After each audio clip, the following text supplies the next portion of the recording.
So, dear students, in today's lecture, we are going to study the correct use of the punctuation. As you will be seeing, we have corrected the punctuation errors in the following sentences. तो हमें यहाँ पे punctuation लगाना है. तो सबसे पहले हमें बात होनी चाहिए, पता होनी चाहिए कि punctuation होता क्या है. So, punctuation is the system of using the symbols like full stop, comma, note of interrogation, note of exclamation, etc.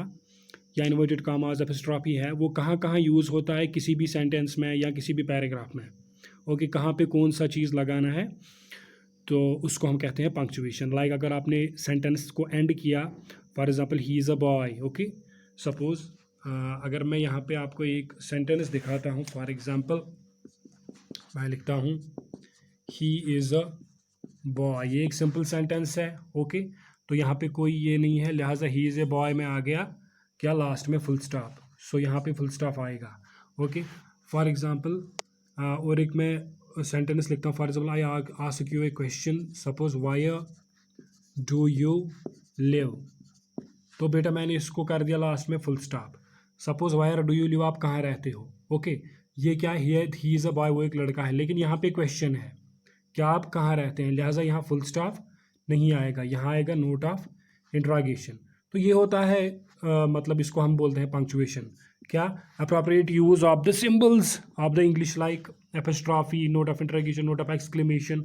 Okay, मैं यहाँ हम लिखेंगे फॉर एग्जांपल अलास. ओके, अफसोस की बात. Okay, we lost the match. Okay, बात समझ में आई.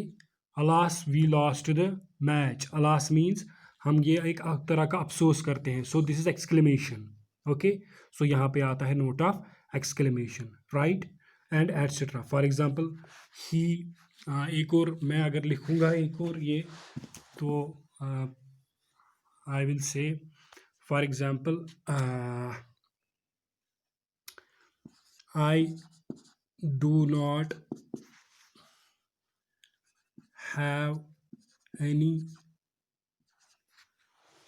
Not have any box. For example से इज द सेंटेंस. ओके, मेरे पास कोई बॉक्स नहीं है. ये हम ऐसे भी लिख सकते हैं. For example I don't, D O N comma, ये उसको कहते हैं एपिस्ट्रॉफी. ओके, या अगर आपको कोई मिसाल के तौर पर किसी का स्टेटमेंट हो. ओके, फॉर एग्जाम्पल कोई भी स्टेटमेंट बताइए. सो फॉर एग्जाम्पल अगर हम ये बताएंगे ही सेड, जैसा कि मैंने कहा, कामा और inverted commas begin, little knowledge is a dangerous thing. Okay, उसने कहा, तो सबसे पहले मैंने जब लिखा उसने कहा ही सेड, तो उसके बाद मैंने कॉमा किया. ओके, उसके बाद नोट ऑफ दिस क्या बोलते हैं इसको, एपिस्ट्रॉफ एंड या इन्वर्टेड कामास हम बोलेंगे इसको, बेटर है inverted commas. It is not apostrophe, this is the inverted commas. Okay, little knowledge is a dangerous thing, और उसके बाद inverted commas close. Okay, and full stop. तो ये जो ये little knowledge is a dangerous thing है, ये उसका स्टेटमेंट है. किसका, जो ये ही है वो है. ओके, तो अगर किसी का स्टेटमेंट भी आता है डायरेक्टली उसी की बात हम करेंगे, डायरेक्टली वही कहेंगे, तो उसमें आता है क्या, epistrophe, sorry this note inverted कामास. तो यहाँ पे मतलब मेरे कहने का मतलब ये है कि ये पंक्चुएशन होता क्या है. It is the systematic use of the symbols of the English like full stop, comma, note of interrogation, note of exclamation in any sentence और इन एनी पैसेज. जैसा कि मैंने आपको दिखाया, नोट ऑफ इंटरगेशन कहाँ आता है, नोट ऑफ एक्सक्लेमेशन कहाँ आता है, etcetera. Okay, now let's move towards this. For example we have to, the first example here is I like garlic, spinach, tomatoes and cheese on my pizza.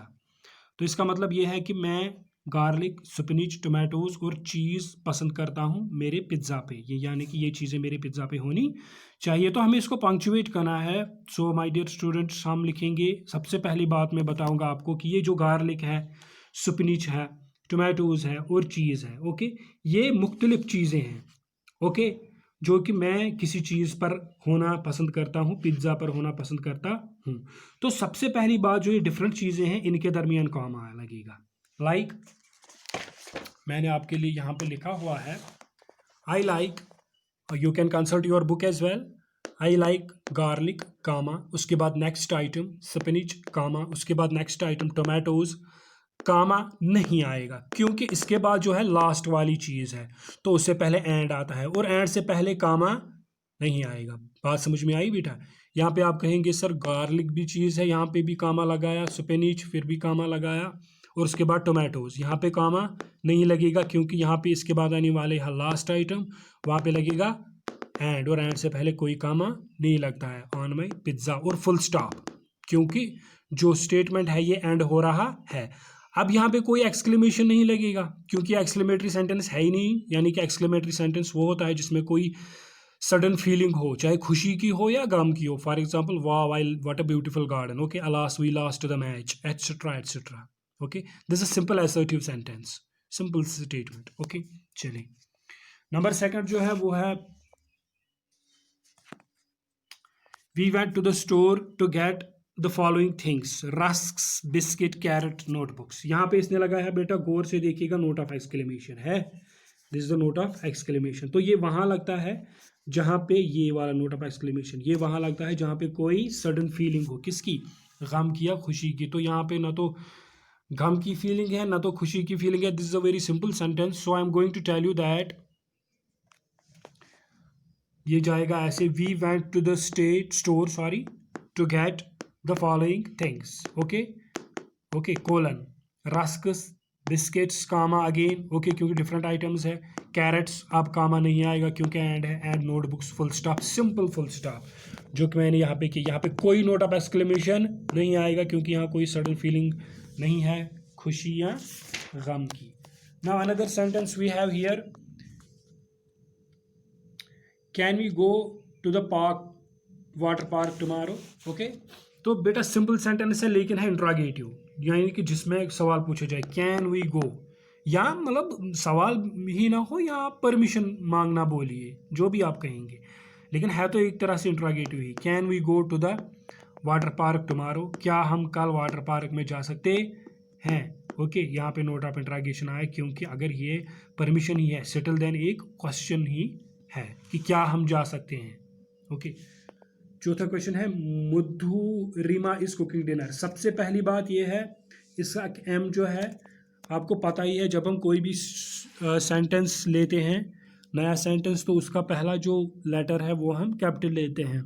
यहाँ पे वो क्या है, एम तो पहले ही इसने स्मॉल लिखा है, ये नहीं आएगा, पहली बात। दूसरी बात यह है कि अगर मधुरिमा बीच में आता, मधुरिमा का बीच में आना भी एम कैपिटल आ जाता क्योंकि ये नाउन है, और बेटा अगर किसी का नाम आ जाए लिखते लिखते बीच में ही तो वो कैपिटल लेटर से स्टार्ट होगा, लिहाजा मैं लिख रहा हूँ मधुरिमा इज कुकिंग डिनर, ओके, और यहाँ पे फुल स्टॉप आएगा। This is a difficult book, यहाँ पे फुल स्टॉप आएगा, नोट ऑफ इंट्रोगेशन नहीं आएगा क्योंकि इसमें कोई क्वेश्चन नहीं पूछा गया है, राइट।